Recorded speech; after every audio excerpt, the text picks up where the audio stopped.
Selamat pagi, Ibu. Apa kabar kalian semua? Baik, Ibu. Semoga kalian tetap sehat dalam kondisi pandemi COVID-19 ini. Oke.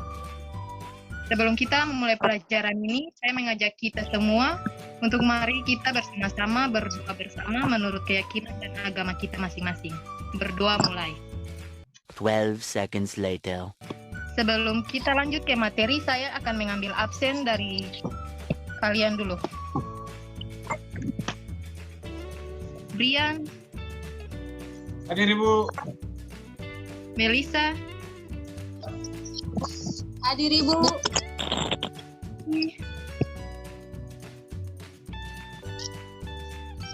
Lenci, Hadir, Ibu. Mei. Hadir, Ibu. Oke, langsung saja kita pada materi yang akan saya bawakan, yaitu tentang pertumbuhan dan perkembangan tumbuhan. Dengan KD-nya sebagai berikut. Dengan kompetensi dasarnya 3.1, yaitu menjelaskan pengaruh faktor internal dan faktor eksternal terhadap pertumbuhan dan perkembangan makhluk hidup. Dengan tujuan pembelajarannya ada dua. Yang pertama, menjelaskan konsep pertumbuhan dan perkembangan pada tumbuhan dengan baik dan benar. Yang kedua, mengidentifikasi faktor-faktor yang mempengaruhi pertumbuhan dan perkembangan pada tumbuhan secara konkret. Oke, saya akan menunjukkan sebuah gambar untuk kalian. Menurut kalian, apakah gambar yang di depan ini sudah benar? Gambar A atau perkecambahan biji itu merupakan pertumbuhan, dan gambar B pada pohon mangga itu merupakan perkembangan. Ibu. Jadi, pertumbuhan adalah proses pertambahan volume yang irreversibel atau tidak dapat balik karena adanya pembelahan mitosis atau pembelahan sel. Jadi, pertumbuhan ini dapat kita lihat pada bertambahnya ukuran pada batang, yaitu batangnya menjadi membesar, yaitu pada pohon mangga. Perkembangan adalah proses terspesialisasinya sel-sel menjadi struktur dan fungsi tertentu. Jadi perkembangan ini tidak dapat dinyatakan dengan ukuran, tetapi dapat dinyatakan dengan perubahan bentuk dan tingkat kedewasaan. Jadi contoh perkembangan yaitu perkembangan hormon pada tanaman yang membantu tumbuhnya tanaman.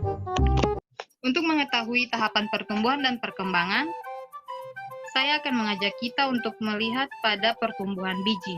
Berikut ini merupakan gambar perkecambahan pada biji. Proses perkecambahan ini berlangsung melalui dua proses, yaitu yang pertama, proses fisika. Ini berlangsung pada gambar A, di mana embrio pada biji ini akan melakukan imbibisi atau melakukan proses penyerapan air, sehingga biji akan membesar. Sedangkan untuk proses kimia itu, embrio akan menyekresikan giberelin, kemudian giberelin berdifusi ke aleuron untuk mengurai protein menjadi asam amino. Setelah itu, enzim pencerna disintesis dari asam amino, kemudian enzim ini akan menuju ke aleuron dan bergerak ke endosperma. Dan gambar yang D yaitu enzim akan menguraikan protein dan pati di endosperma. Ada beberapa faktor yang dapat mempengaruhi pertumbuhan dan perkembangan pada tumbuhan, yaitu ada dua faktor. Yang pertama, faktor luar yang meliputi makanan, air, suhu kelembapan, cahaya. Sedangkan faktor dalam yaitu gen, hormon. 5 minutes later. Di sini ada berbagai macam jenis hormon. Yang pertama, hormon auksin. Jadi hormon auksin ini berfungsi untuk mendorong pemanjangan pada batang, pertumbuhan akar, dan diferensiasi sel. Yang berikut, gas etilen. Jadi gas etilen ini berfungsi untuk mendorong pemasakan buah, menyebabkan batang tumbuh menjadi tebal. Hormon yang berikut yaitu giberelin. Giberelin ini dia berfungsi untuk mendorong perkecambahan pada biji dan tunas. Sedangkan hormon sitokinin dia berfungsi untuk mendorong pembelahan pertumbuhan sel dan perkecambahan serta pembungaan.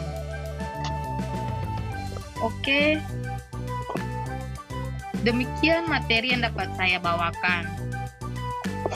Apakah ada pertanyaan dari anak-anak sekalian? Ya Ibu, mungkin saya ingin bertanya Ibu di slide Baik, silakan.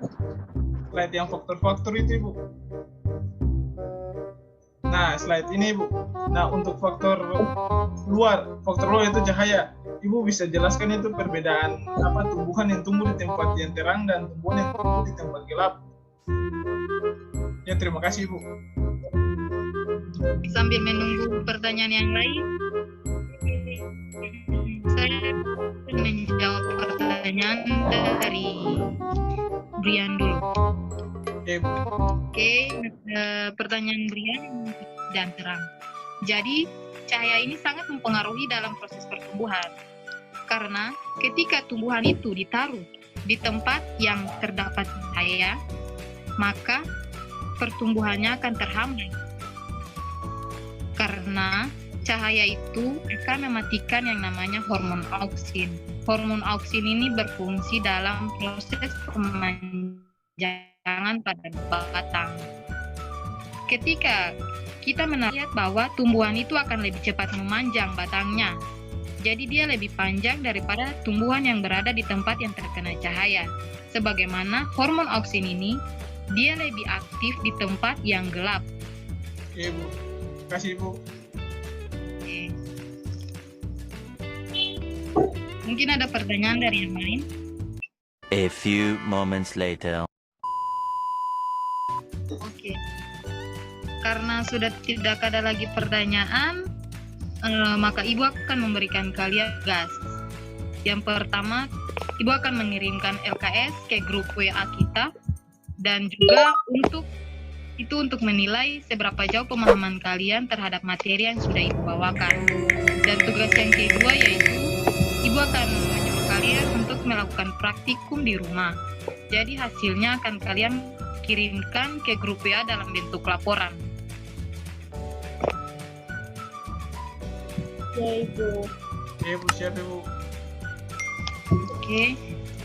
Karena materi kita sudah selesai di saat ini, untuk mengakhiri proses pembelajaran ini, mari kita berdoa secara menurut keyakinan dan agama kita masing-masing. Berdoa mulai. Berdoa selesai. Oke, selamat pagi anak-anak. Selamat pagi, Bu. Jangan lupa keluar rumah, jaga jarak, cuci tangan.